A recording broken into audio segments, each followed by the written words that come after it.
안녕하십니까. 생명과학 20강 개체군의 특성에 대해서 수업을 할 건데 이거는 우공비 책이고요. 174쪽 보고 있으리라 생각이 듭니다.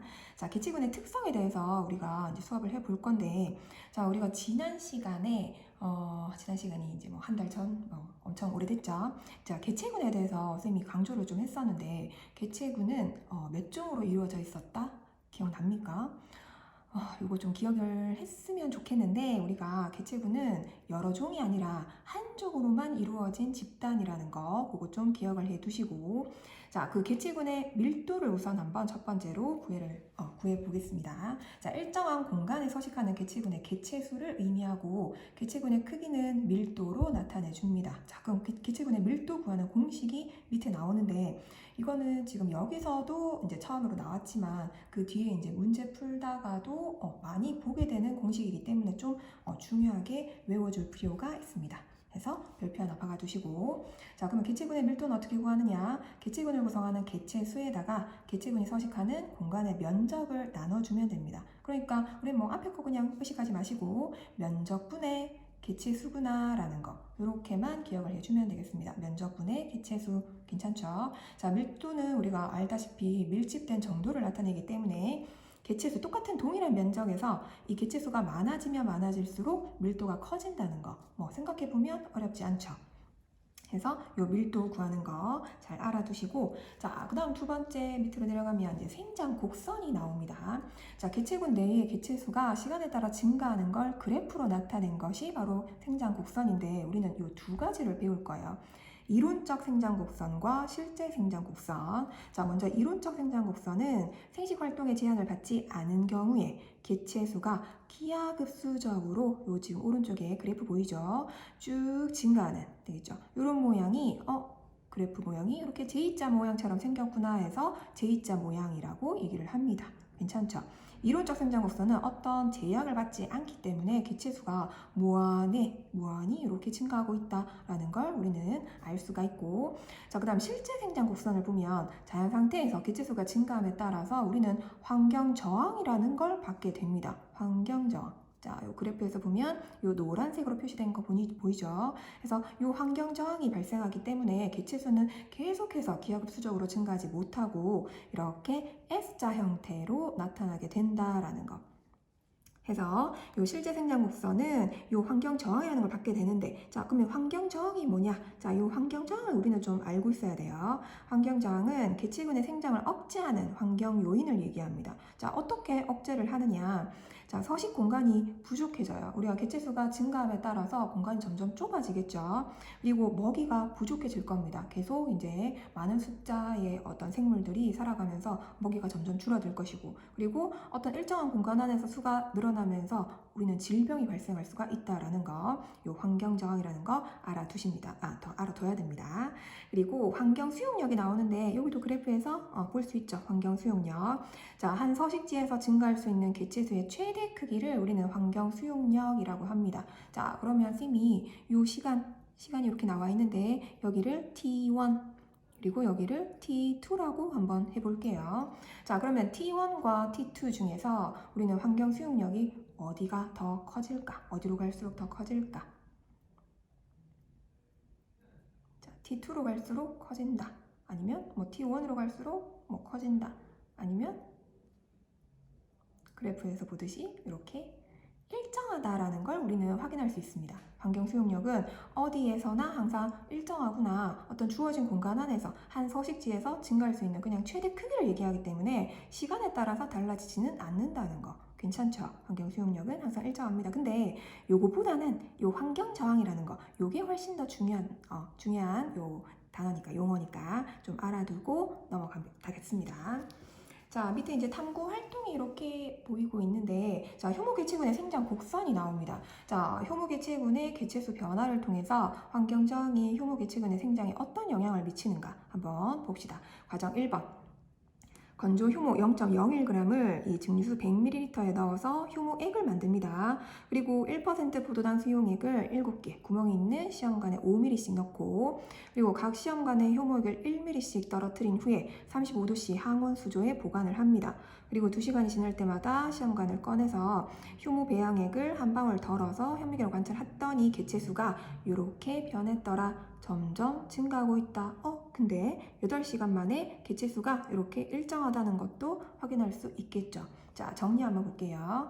자, 효모는 포도당을 양분으로 이용해서 개체수를 증가시킨다라는 거 알 수 있을 것이고, 그 다음 배양 후에 6시간까지는 개체수가 빠르게 증가하고 있어요. 여기서 봤듯이 빠르게 증가합니다. 근데 그 이후에 증가 속도가 감소하면서 개체수가 240에 도달하면 더 이상 증가하지 않는다는 거 알 수 있죠. 해서 생장 곡선은 아까 위에서 이렇게 봤듯이 일정하게 계속 기하급수적으로 쭉 증가하는 게 아니라 어느 정도 증가하다가 나중에는 일정해진다라는 요 S자 모양 형태를 띠고 있구나라는 걸 확인할 수 있습니다. 다시 밑으로 가면, 그래서 포도당의 양은 먹이를 의미하고, 그리고 시험관의 크기는 서식 공간에 해당한다라는 거 확인하고, 그리고 모기와 서식 공간 등의 이 환경 저항은 효모 개체군의 생장을 억제할 수 있겠구나라는 것도 알 수 있습니다. 괜찮죠? 자, 그러면 밑에 생존 곡선으로 한번 넘어가 볼게요. 같은 시간에 출생한 개체들의 상대 연령에 따른 생존 개체수를 그래프로 나타낸 게 바로 생존 곡선입니다. 자, 생존 곡선은 1형, 2형, 3형 이렇게 세 가지로 나눠져 있는데, 자, 1형은 출생수가 적어요. 근데 어릴 때 이제 부모의 보호를 받기 때문에 초기 사망률이 낮고 후기 사망률이 높다라는 거. 자, 대표적으로 사람이나 대형 포유류.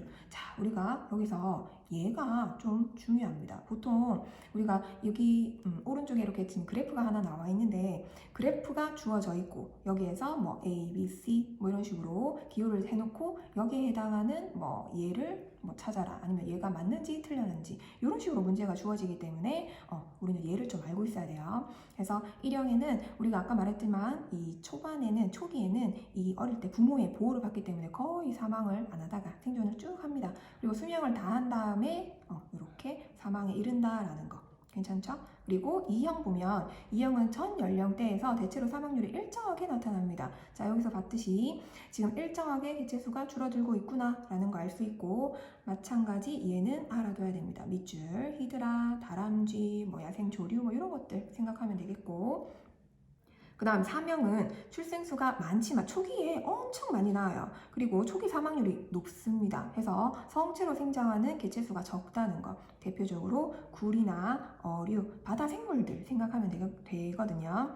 그래서 오른쪽에 보면 우리가 초기에는 이렇게 많이 놓지만 이게 초기에 사망률이 엄청 높습니다. 그래서 많이 죽고 이렇게 적은 숫자만이 이렇게 수명을 다할 수 있다. 라는 거. 근데 왜 그러냐면 우리가 그 바다 생물들이 알을 이렇게 많이 놓게 되죠. 알을 많이 놓으면 다른 생물들이, 다른 동물들이나 이렇게 지나다니다가 이게 먹잇감인가 해서 이거를 다 잡아 먹어버려요. 그래서 많이 없어지고 이렇게 죽게 된다라는 거. 그렇게 이해를 하시고 그래프 모양 잘 봐둬야겠습니다. 괜찮죠? 자, 개념 플러스 한번 볼게요. 자, 개념 플러스, 자, 잘 보이나요? 자, 개체군의 밀도, 그리고 증가, 감소, 어떤 것들이 있느냐? 자, 증가하는 경우에는 출생, 태어나거나 입, 어떤 다른 공간에 있던 개체가 이쪽으로 넘어오는 경우 되겠죠. 그런 게 증가하는 경우. 그리고 감소는 말 그대로 반대로 죽거나 아니면 다른 어떤 공간으로 빠져나가는 경우, 그런 것들을 우리는 감소되었다 이렇게 표시를 하고, 그 다음에 동물의 개체수 측정 방법이 나오는데, 이건 그냥 빠르게 넘어갑니다. 자, 물고기와 같이 움직임이 많아 개체수 측정이 어려운 동물의 경우에는 이렇게도 측정을 한다라는 거. 자, 물고기 일부 100마리를 그냥 잡아요. 잡아서 잡은 물고기에 이렇게 표시를 해둡니다. 뭐 빨갛게 뭐를 이렇게 집어넣었죠. 잔인하게. 자, 아무튼 이렇게 집어넣고 그 다음에 풀어줍니다. 풀어주고, 자, 그런 다음에 다시 잡아요. 다시 잡았을 때 이 표시된 아이가 15마리, 그리고 표시가 없는 아이가 105마리가 이렇게 잡혔어요. 해서 전체 개체수 분의 처음 잡은 개체수가 다시 잡은 개체수 분의 표시된 개체수와 같다. 이런 식을 세울 수 있거든. 그래서 자, 전체 개체수 해서 이제 구해주면 이게 이제 800마리가 나온다라는 거. 네, 이런 식으로 뭐 구할 수 있다라는 거 그냥 참고로 봐두고 넘어가면 되겠어요. 별로 중요한 건 아닌 것 같으니까. 자, 그 다음 밑으로 내려가면 이제 사망률 곡선이 나오는데, 자, 얘는, 자, 지금 우리 앞에서 잠깐 봤던 얘랑 얘랑 좀 비교해서 잘 봐줄 필요가 있습니다. 상대 연령에 따른 사망률을 나타낸 건데, 자, 일형은 아까도 얘기했듯이 초반에는 잘 안 죽고 이제 후반 이제 수명을 다 한 다음에 우리가 사망을 하게 된다 했었죠. 그래서 일형은 이렇게 이런 곡선 형태로 나타내 줍니다.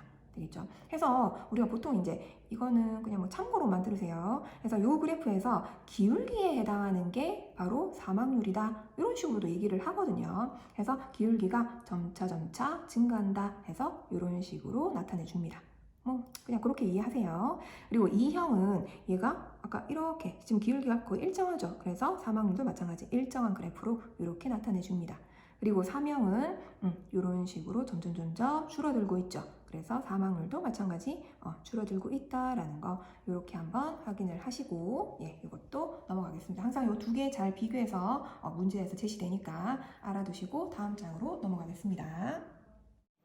자, 그 다음 이제 개체군의 연령 피라미드에 대해서 나오는데 개체군의 연령 분포를 조사해서 그 비율을 차례로 쌓아 올린 걸 우리는 개체군의 연령 피라미드라고 얘기를 합니다. 자, 세 가지가 나오죠. 발전형, 안정형, 쇠퇴형 이렇게 세 가지 각각 동그라미 해두시고 자, 발전형이라고 하면 생식 전 연령층의 비율이 높은 걸 얘기합니다. 자, 요거는 말로 보기보다는 요 오른쪽에 또 항상 이 지금 이제 4단원에서는 그래프가 엄청 많이 나와요. 자, 그래서 이 그래프 뭐 해석하는 뭐 이런 문제들도 많이 보이고 해서 그래프 뭐 이런 그림이나 이런 것들 좀 많이 봐줄 필요가 있습니다.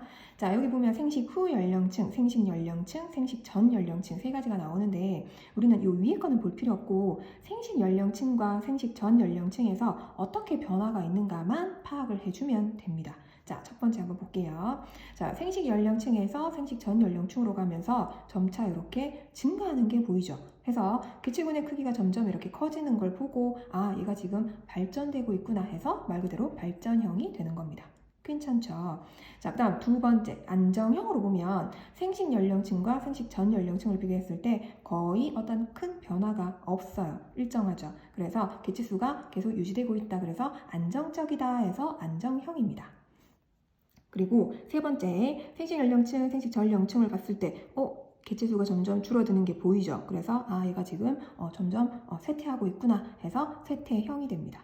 이것도 뭐 별로 어려운 거 아니니까. 그래서 개체는 크기가 점점 커지고 개체수 유지하고 개체수가 감소한다라는 거 괜찮죠? 이렇게 정리하고 넘어갑니다.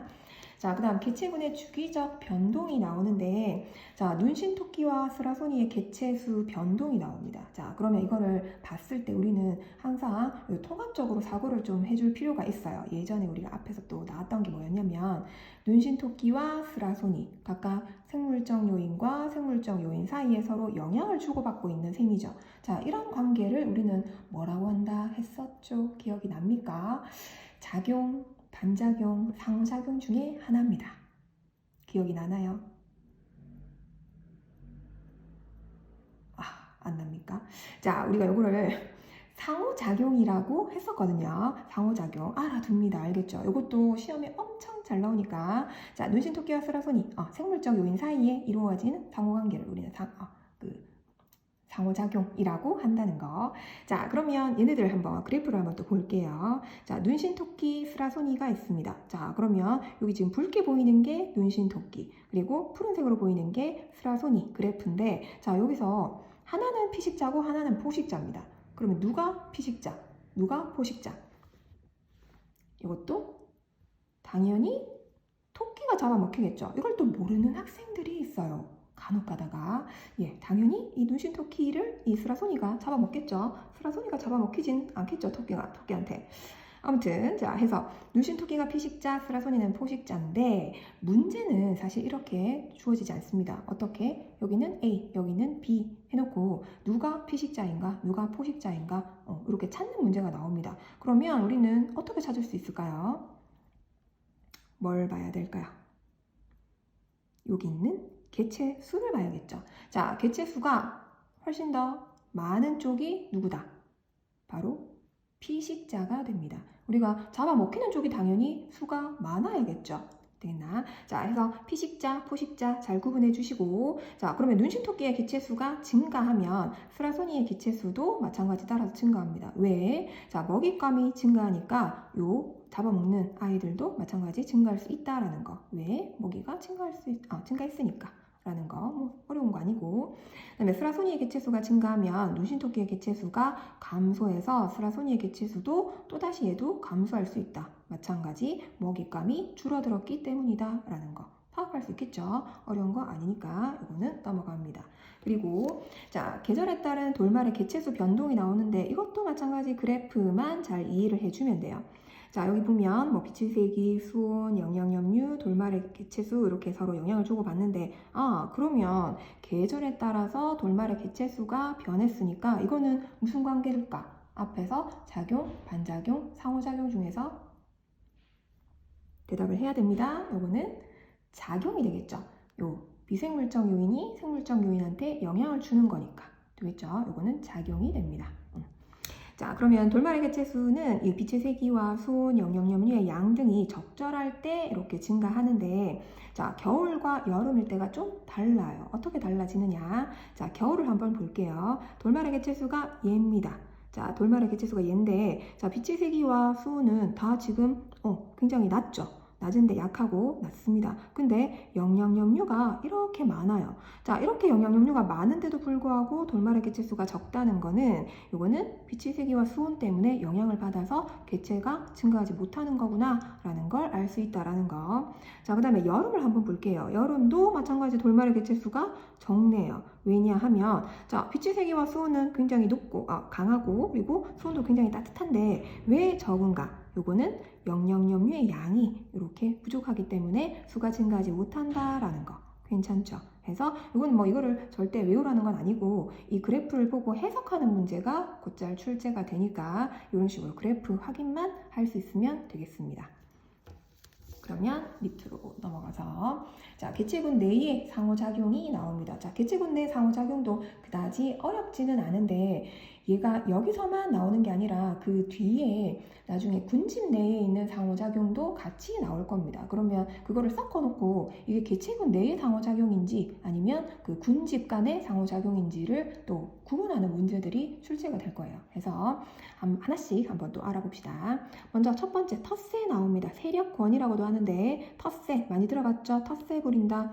자, 개체 또는 무리가 일정한 생활 공간을 차지하고 다른 개체의 침입을 막는 역할을 합니다.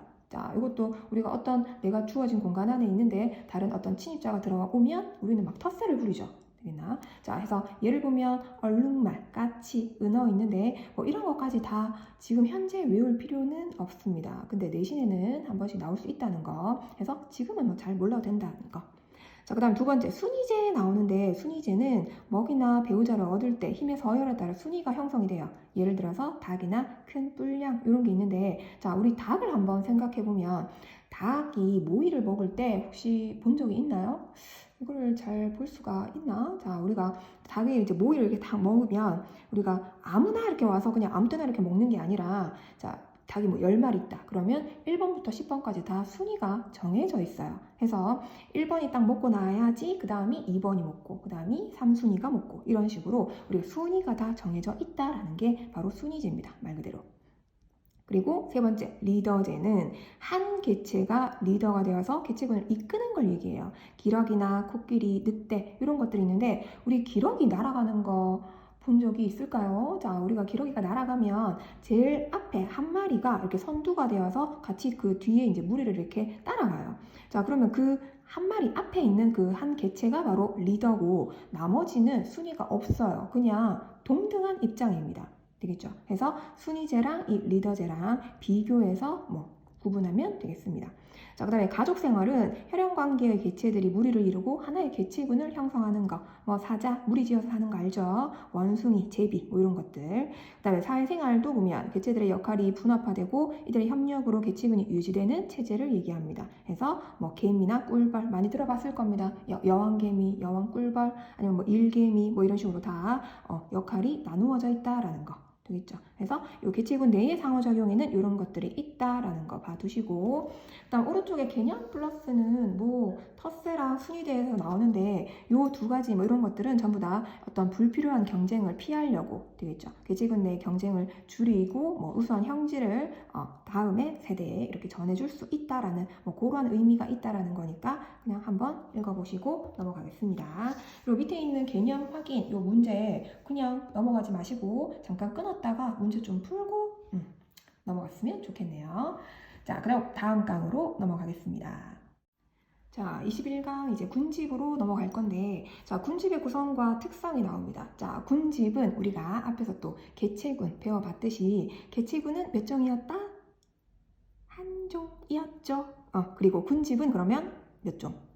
여러 종이 됩니다. 여러 종. 그래서 이 군집을 구성하는 이 생물들은 역할에 따라서 생산자, 소비자, 분해자 이렇게 세 가지로 구분이 되어집니다. 많이 들어봤던 거죠. 너무 쉽습니다. 자, 먹이사슬과 먹이 그물이 나오는데 초등 때부터 배웠던 거예요. 자, 군집 내 개체들은 서로 먹고 먹히는 먹이사슬을 형성하며 여러 개의 먹이사슬이 복잡하게 얽힌 걸 우리는 먹이 그물이라고 한다는 거. 모르는 사람 없겠죠. 그래도 혹시나 먹이 그물이 복잡할수록 생태계가 안정적으로 유지된다라는 거. 이것도 당연히 알고 있으리라 믿습니다. 근데 혹시나 또 모르면 줄 거 놓고 넘어가요. 알겠죠?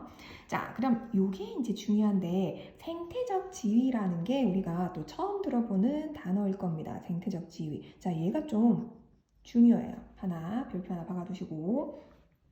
얘는 생태계에서 개체군이 담당하는 이 구조적, 기능적 역할을 하는 걸 우리는 생태적 지위라고 하는데, 자, 먹이 지위, 공간 지위로 나눠져 있지만 보통은 이거를 하나로 봐요. 자, 먹이 지위는 개체군이 먹이 사슬에 차지하는 위치를 얘기하고, 그리고 공간 지위는 개체군이 차지하는 서식 공간을 얘기합니다. 해서 이 생태적 지위를 그냥 이렇게 읽고 넘어가면 잊혀지기 쉬운 용어입니다. 근데 뒤에 이제 문제를 또 풀다 보면 생태적 지위가 뭐 비슷하다 아니면 뭐 다르다 이게 같은가 다른가 이런 식으로 우리가 문제가 나오면 애들이 이게 뭐지? 이렇게 헷갈려요. 하니까 이 용어에 대해서는 좀 기억을 하고 넘어가는 게 좋습니다. 자, 그럼 오른쪽에 먹이 그물 나오는데 이거는 뭐 넘어가겠습니다. 예, 괜찮죠?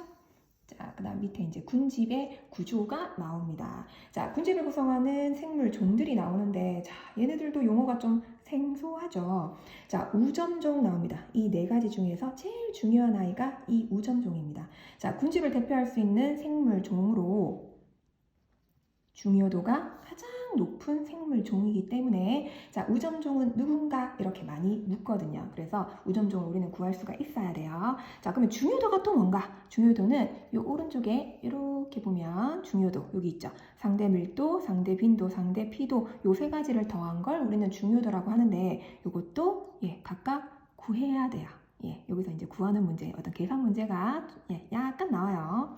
자, 다시 돌아가면 자, 여기 지금 우점종 그리고 희소종, 우리가 희소성이 있다 이 말 많이 쓰죠. 자, 개체수가 가장 적은 생물종을 우리는 희소종이라고 하는데 뭐 이것도 그냥 참고로. 그다음에 지표종, 이거는 특정 군집에서만 발견되어서 그 군집의 특징을 나타내는 생물종을 얘기합니다. 어떤 그 집단의 어떤 지표가 된다 뭐 이런 식으로 생각하시고. 그다음에 핵심종은 우점종은 아닌데 군집의 구조에 큰 영향을 미치는 생물종을 핵심종이라고 합니다. 이거는 원래 그 이전 그 교육과정에서는 안 나왔던 단어인데 처음으로 나왔어요. 그래서 그냥 이런 게 있구나 라는 거. 근데 여기서 제일 중요한 건 이 우점종입니다.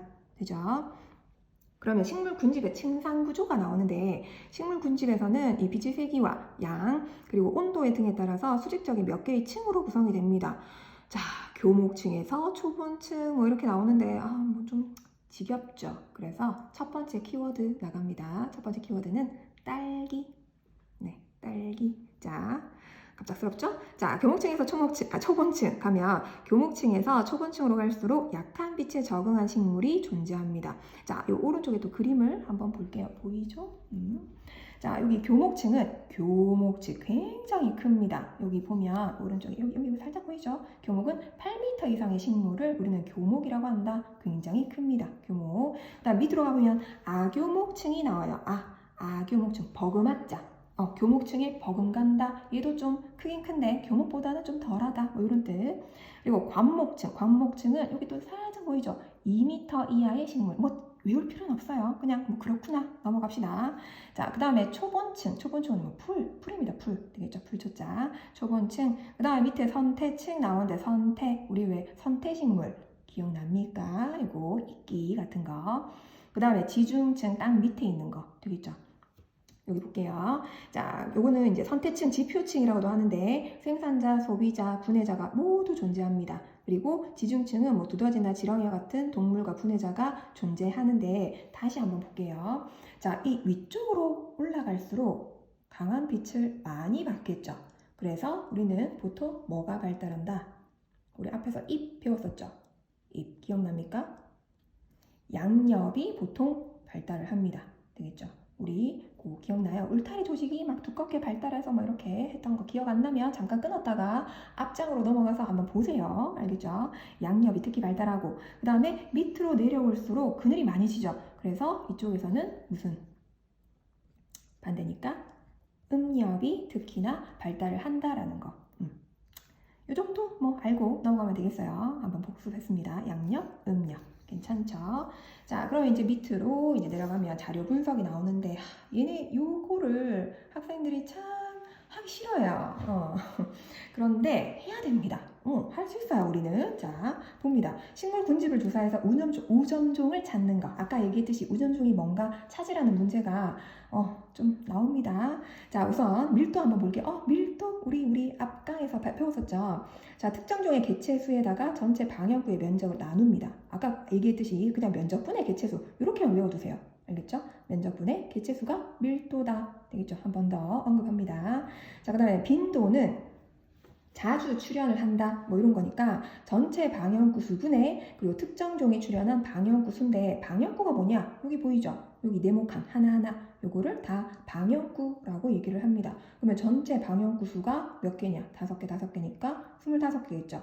25분에 자 여기서 지금 질경이가 나오는데 질경이 한번 찾아볼까요? 질경이가 방역구 여기 하나, 둘, 셋, 넷, 5, 6 이렇게 6개 있죠. 그래서 25분의 6 하니까 100분의 24 해서 빈도가 여기 0.24 이렇게 구한다는 거. 너무 쉽죠? 괜찮죠? 예. 그 다음 앞으로 넘어가서 또 피도 갑니다. 피도는 전체 방역구의 면적분의 특정 종이 차지한 면적을 얘기하는데 요 빈도와 피도는 거의 뭐 비슷하게 생각을 해도 되지만 뭐 완전히 같은 건 아니지만 어쨌든 해서 요 피도는 사실 많이 출제가 안 돼요. 그래서 그냥 이렇게 그냥 비슷한 얘기구나. 뭐 면적을 얘기하니까 그냥 방역구 수랑 거의 비슷하지 않을까 이렇게 그냥 이해를 하시고 근데 요게 그냥 비슷할 뿐이지 문제는 요 두 개가 훨씬 더 자주 나옵니다. 그래서 얘네 둘은 꼭 알고 있어야 되겠다.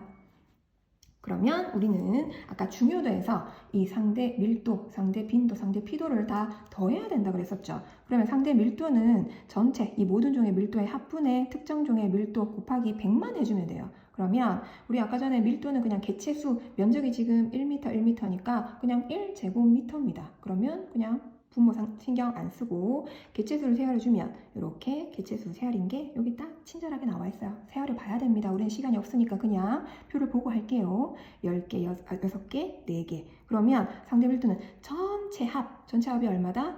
20이죠. 그러면 20분의 10 곱하기 100만 하면 된다고. 그러면 50% 나오죠. 그리고 20분의 6 곱하기 100을 하면 30% 이렇게 구한다는 얘기입니다. 괜찮죠? 밀도. 그 다음 상대 빈도도 똑같습니다. 우리 아까 0.24 구해봤죠? 방역구 수 각각 세활해 봐야 돼요. 지금 우리는 시간이 없으니 바로 봅시다. 자, 0.24, 0.24, 0.12 다 더하면 얼마다? 계산하세요. 가만히 있지 말고 0.6이 되겠죠? 그러면 0.6분의 0.24 곱하기 100을 하면 계산해야 됩니다. 40% 그리고 얘도 40% 절반이니까 20% 해서 상대 빈도 구하고 상대 피도는 아까 말했듯이 웬만하면 문제에서 주어집니다. 이런 식으로 되겠죠. 알려주니까 피도는 뭐 너무 신경 쓰지 마시고 해서 전체분의 또 각 그 특정 종의 피도 곱하기 100을 해서 이렇게 구해주면 우리는 밀도, 빈도, 피도 다 나왔다. 그러면 더해주면 됩니다. 했을 때 가장 큰 값이 누구였다? 얘겠네요. 질경이. 되겠죠. 그래서 질경이가 우점종이다. 이렇게 찾는 거 연습을 해봐야 됩니다. 나중에 뒤에 문제 풀면서 이런 문제가 나올 텐데 쌤이 그때 피드백 할 때 또 한번 설명을 할 테지만 먼저 혼자 좀 연습을 해보세요. 알겠죠? 귀찮더라도 귀찮아하지 마시고. 그러면 개념 플러스 쭉 갑니다. 자, 개념 플러스 보면 영양 단계 보세요. 넘어갑니다. 생태적 지위. 자, 이거는 아까 말했듯이 좀 중요하다 그랬죠? 생태적 지위 단어. 자, 생태적 지위는 개체군이 군집 내에서 필요로 하는 먹이와 서식 공간을 나타내는 중요한 척도입니다. 알겠죠? 중요한 척도이니까 기억을 좀 해두시고, 그 다음 밑으로 내려가면 자, 중요도, 그 다음에 뭐 핵심 종의 이거는 아까 말했듯이 처음으로 나왔기 때문에 그냥 핵심 종에는 뭐가 있는가가 나와 있어요. 이것도 그냥 참고로 보시고 넘어갈게요. 시간 있을 때 읽어보세요. 좀 심심하니까. 그 다음 교목, 초본 아까 얘기했습니다. 요 교목 제일 큰 거, 그리고 밑으로 내려갈수록 점점 키가 작아진다. 요 초본은 풀이다 라는 거. 이 정도로 하고 요거는 넘어갑니다. 요거 장. 다음 장으로 넘어갑시다. 자, 군집의 종류가 나오는데 자, 이것도 별로 중요하지 않다고 하면 안 하겠죠? 아니요. 그래도 봐두세요. 자, 육상군집이 나오는데 육상군집은 기온과 강수량의 차이에 따라 기온과 강수량 차이에 따라서 산림, 초원, 사막으로 구분이 되어집니다. 자, 산림은 기온이 높고 이 특징 같은 거는 좀 줄거놓고 넘어갈게요. 기온이 높고 강수량이 많은 지역에 발달을 합니다. 그리고 다양한 종류의 목본이나 그리고 초본 개체군을 포함하는데 이 목본이 바로 여기에서는 우점종에 해당한다라는 거 우점종 기억해 두시고 자, 예를 보면 열대우림 그리고 상록 활렵수림이 이제 열대지방에서 나타나는 산림이고 그다음에 낙엽 활렵수림, 온대지방, 침엽수림, 아한대지방 뭐 넘어갑니다. 그다음에 초원은 얘는 특징이 강수량이 적고 건조한 지역에서 발달을 한다라는 거. 그리고 주로 초본들로 이루어져 있는데 이게 바로 우점종이다. 초원이니까 초본 괜찮죠? 자, 열대초원 사바나 들어봤을 거예요. 그리고 온대초원 이렇게 있죠. 그리고 사막은 강수량이 매우 적고 건조한 지역에서 발달합니다. 너무 당연히 알고 있는 거. 열대사막, 온대사막, 한대사막이라는 게 있는데 이게 바로 이제 우리가 툰드라입니다. 툰드라. 우리 들어봤습니까? 정글의 법칙에서 예전에 툰드라 막 가서 뭐 하고 이랬는데 뭐 그렇다고요. 자, 그리고서 밑에 보면 산림, 뭐 초원, 사막 뭐 사진으로 한번 봐두시고 그다음에 수생군집이 나오는데 자, 물속이나 물가에 형성되는 군집으로 담수군집, 짜지 않은 물이죠. 하천이나 호수, 강에서 발달하고 그다음에 해수군집, 바다에서 발달을 합니다. 뭐 넘어가겠습니다. 자, 군집의 분포 나오는데 자, 군집의 분포 수평 분포랑 수직 분포가 나와 있죠. 자, 수평 분포는 뭐에 따라서 이것만 그냥 알아두세요. 위도에 따라 기온, 강수량 요런 등의 환경 조건이 달라져서 식물 군집의 분포가 달라지는 걸 얘기하고 그다음에 수직 분포는 특정 지역의 고도에 따른 기온 차이에 의해서 수직적으로 다른 식물 군집이 나타나는 걸 얘기합니다. 되겠죠? 위도, 고도에 따라서 달라진다. 어떻게 달라지느냐? 개념 플러스에서 수평 분포는 요렇게, 수직 분포는 요렇게 생겼다. 고도에 따라서 그리고 기온, 강수량 등에 따라서 이렇게 나누어진다. 그림 한번 봐두고 넘어가겠습니다. 군집의 천이가 나오는데 군집의 천이는 여기서 앞에 것도 중요하지만 꼭 요거는 수능에서도 많이 출제하고 시험에는 꼭 나오는 파트니까 굉장히 중요하게 알아둬야 됩니다. 자, 1차 천이, 2차 천이 나오는데 각각 네모하세요. 1차 천이, 그 다음 밑에 2차 천이 이렇게 네모하시고 자, 토양이 없는 불모지에서 시작되는 천이를 얘기합니다. 자, 건성천이는 육지에서 나타나고 습성천이는 당연히 뭐 해양, 뭐 바다 있는 쪽 되겠죠. 물이 있는. 자, 용암이나 암석으로 된 맨 땅에서 시작하는 천입니다. 아무것도 없어요. 용암이나 암석으로 된 그냥 맨 땅에서 시작하는데 자, 이 순서를 보면 맨 땅에서 지류가 개척자입니다. 지류 되겠죠. 지류가 개척자인데 여기에서 시작이 돼요. 선태류, 아까 봤었죠? 우리 선태층 해서 이끼 종류. 그 다음에 이제 조원, 관목림, 양수림, 호남림, 혼합, 양수, 음수 다 합친 거. 그 다음에 음수림에 도달을 하면 우리는 극상에 도달했다 라고 얘기를 합니다. 자, 극상은 뭐냐? 용어 알기에 이렇게 보입니다. 자, 극상은 어떤 식물 군집이 장기간에 걸쳐 안정된 상태를 유지하는 걸 우리는 극상이라고 얘기를 합니다. 해서 이 음수림이 이렇게 이제 딱 주어지면 그때부터 굉장히 안정적인 어떤 생태계가 이렇게 펼쳐진다라고 생각을 하면 돼요. 아, 극상에 도달했다 해서 우리는 요 문제에서 양수림까지 딱 나왔는데 여기에서 극상에 도달했습니다라고 하면 틀린 설명이 되겠죠. 해서 요 초원부터 이렇게는 순서대로 뭐 지유류 개척자도 알고 있어야 되지만 요 초원부터는 순서대로 좀 외워줄 필요가 있습니다. 자, 그 다음에 습성천이 가보면 연못이나 호수와 같이 습한 곳에서부터 시작되는 천이를 얘기하는데 빈영양호 요거는 뭐다? 영양염류가 거의 없다 되겠죠. 빈약하다, 뭐 없다, 부족하다, 뭐 이런 뜻. 그 다음에 부영양호는 굉장히 이제 많아졌어요. 영양염류가. 그리고 뭐 수번. 그 다음 초원으로 넘어갑니다. 초원 여기서 봤던 거죠. 초원, 관목림, 양수림, 호남림, 음수림 똑같습니다. 그러니까 얘네들은 요 건성천이만 외워주면 습성천이도 별로 어렵지 않다는 거. 그래서 건성천이가 주로 또 많이 나오니까 알아두시고 밑에 그림도 같이 봐두시면 되겠습니다. 쭉 해서 초원부터는 똑같다라는 거. 자, 그 다음 2차 천이 쭉 보면 2차 천이는 기존의 식물 군집이 산불이나 산사태 등으로 인해서 불모지가 된 후에 다시 시작되는 천이를 얘기합니다. 뭐가? 산불이나 산사태 동그라미 해두시고 기존의 식물 군집이 있었는데 산불이나 산사태 등으로 인해서 얘가 다시 이제 불모지로 바뀌었어요. 자, 해서 특징은 1차 천이에 비해서 빠르게 진행됩니다. 왜냐하면 동그라미 초원에서부터 시작이 되거든요. 그러면 초원이 뭐다? 초원이 뭐가 될까요? 여기서부터 시작되니까 얘가 바로 개척자가 되겠습니다. 보이나요? 개척자가 되겠다라는 거. 이거 하나 적어두시고, 자, 그러면 개념 플러스에 여기 보면 지유류에 대해서 잠깐 나오는데 뭐 균류와 조류의 공생체로 극한 환경에서도 자랄 수 있기 때문에 천이 초기에 개척자로서의 역할을 한다. 지유류가 개척자다라는 것만 이해하시고, 자, Q&A 보면 양수림에서 음수림으로 천이가 일어나는 까닭은 뭘까? 자, 음수의 묘목은 약한 빛에서도 잘 자랍니다. 근데 양수 묘목은 약한 빛에서는 잘 자라지 못하죠. 강한 빛에서만 잘 자라요. 그래서 숲이 우거지면서 빛의 양이 줄어들게 되면 양수 묘목보다 음수 묘목이 더 잘 자라게 되겠죠. 그래서 양수림에서 음수림으로 천이가 일어날 수밖에 없다라는 거 그렇게 이해하시면 되겠습니다. 자, 다음 장으로 넘어가죠. 자, 마지막 장입니다. 기운 내세요. 자, 군집 내 개체군의 상호작용이라고 나오는데 앞에서 우리 했던 거 기억나나요? 개체군 내의 상호작용과 군집 내에 있는 상호작용을 쌤이 비교해서 알아두라고 했었습니다. 기억나야 되는데 좀 전에 했었어요, 우리. 자, 경쟁과 분서가 나옵니다. 자, 첫 번째, 종간 경쟁.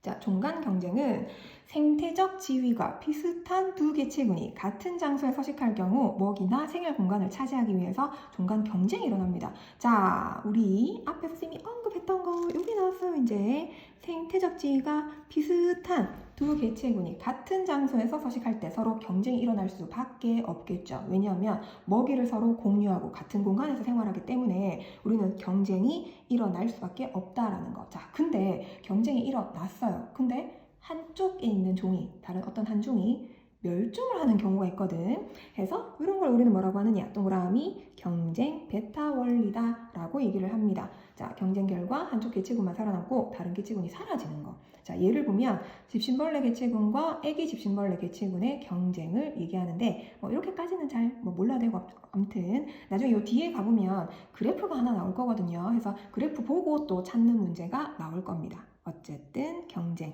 요 종간 경쟁은 생태계 지위가 비슷한 개체군 사이에서 나타난다라는 거 기억하시고, 자, 두 번째 분서 갑니다. 분서. 생태 지위 분화라고도 하는데, 자, 분석 나눌 분자 서식지가 분리되어 있다 이런 뜻이겠죠. 자, 얘도 똑같아요. 네모합시다. 생태적 지위가 비슷한 두 개체군이 경쟁을 피하기 위해서 왜 서식지를 나누느냐? 경쟁을 피하기 위해서입니다. 서식지나 먹이의 종류 등을 다르게 하는 걸 얘기하는데, 자, 대표적인 예가 북아메리카 솔새의 분서, 그리고 피라미와 은어의 분서, 피라미와 갈견이의 분서 이렇게 나오는데 북아메리카 솔새의 분서가 대표적으로 많이 나옵니다. 요 개념 플러스 요 오른쪽 밑에 이렇게 보면 얘입니다. 얘. 얘가 많이 출제가 될 거예요. 그래서 외우기 싫어도 저절로 외우게 돼요. 문제에서 많이 보일 거니까. 자, 그러면 이제 두 번째 포식과 피식과입니다. 자, 두 종류의 개체군이 서로 먹고 먹히는 관계 기억나죠? 포식자, 피식자 할 때 우리 배웠었습니다. 포식과 피식. 자, 포식과 피식의 관계로 먹이 사슬이 형성되면 이 포식자와 피식자의 개체수 변화는 서로 영향을 미친다라는 거. 이것도 앞에서 우리 잠깐 봤었죠. 오른쪽에 보면 피식자가 증가합니다. 피식자가 증가하면 포식자도 먹잇감이 많아지니까 증가한다 했었죠. 그러면 다시 피식자가 감소하겠죠. 많이 먹으니까. 그럼 피식자가 감소하면 먹잇감이 줄어들었으니까 다시 포식자가 감소합니다. 그래서 다시 피식자가 증가할 수 있다라는 거. 예, 이런 식으로 순환이 이루어집니다. 자, 그리고 포식자는 먹이를 잡기에 유리하도록 적응 진화했고 피식자는 포식자를 피할 수 있도록 또 적응 진화하게 된다라는 거 보고 그다음 밑에 공생과 기생 가겠습니다. 자, 공생은 우리 많이 들어봤을 거예요. 군집 내 서로 다른 두 개체군이 서로 밀접한 영향을 미치며 함께 생활하는 걸 얘기하는데 여기서 우리는 두 가지 더 분리해서 배울 건데 편리공생과 상리공생으로 나눠서 우리는 또 기억을 해줘야 돼요. 편리공생, 편리, 한쪽 편만 이득을 취한다 이런 뜻. 한쪽 개체군은 이익을 얻지만 다른 개체군은 이익도 손해도 없어요. 그냥 똑같아. 거북과 빨판상어, 따개비와 혹등고래, 황로와 물소. 거북과 빨판상어가 어떻게 하는지는 요 위에 참고로 나오니까 한번 읽어보시고. 자, 그 다음에 상리공생. 두 개체군이 서로 이익을 주고받으면서 살아가는 관계를 얘기합니다. 상리, 서로 상자, 이득을 취한다, 서로. 괜찮죠? 자, 대표적인 예가 콩과식물과 뿌리옥 박테리아. 굉장히 많이 나옵니다. 이것도 외우기 싫더라도 외우게 될 거예요. 자, 그리고 흰동가리와 말미잘, 도미와 청소놀래미, 진딧물과 개미 서로 영향을 주고받는다, 이득을 주고받는다라는 거. 그 다음 마지막 기생 나옵니다. 기생충 떠오르죠. 황금종려상. 네, 아무튼 미안해요. 자, 서로 다른 두 개체군이 함께 살면서 한쪽은 이익을 얻지만 다른 쪽은 피해를 입는 관계를 얘기합니다. 새삼과 숙주식물, 기생벌과 애벌레, 그리고 사람 몸에 사는 기생하는 기생충 이런 것들 있다라는 거. 그러면 개념 플러스 또 잠시 보고 넘어갈게요. 생태계 지위에 포함되는 먹이 지위와 공간 지위가 많이 겹쳐질수록 심한 경쟁이 일어납니다. 당연하죠. 우리가 먹잇감을 서로 공유해야 되는데 서식지 범위가 점점 이렇게 같이 공유할수록 많이 공유할수록 그만큼 경쟁이 심화된다라는 거는 생각해보면 알 수 있는 거. 그리고 밑에 아까 얘기했었죠. 북아메리카 솔새의 분서해서 이렇게 한 나무 안에 이런 식으로 여러 종류의 그 솔새들이 이렇게 서식지를 분리해서 나눠서 생활을 합니다. 왜? 경쟁을 피하려고 되겠죠. 이렇게까지 정리를 한번 이론 설명을 했었고요. 자, 그리고 마지막 키워드 서울 되겠습니다. 대한민국 수도죠. 서울.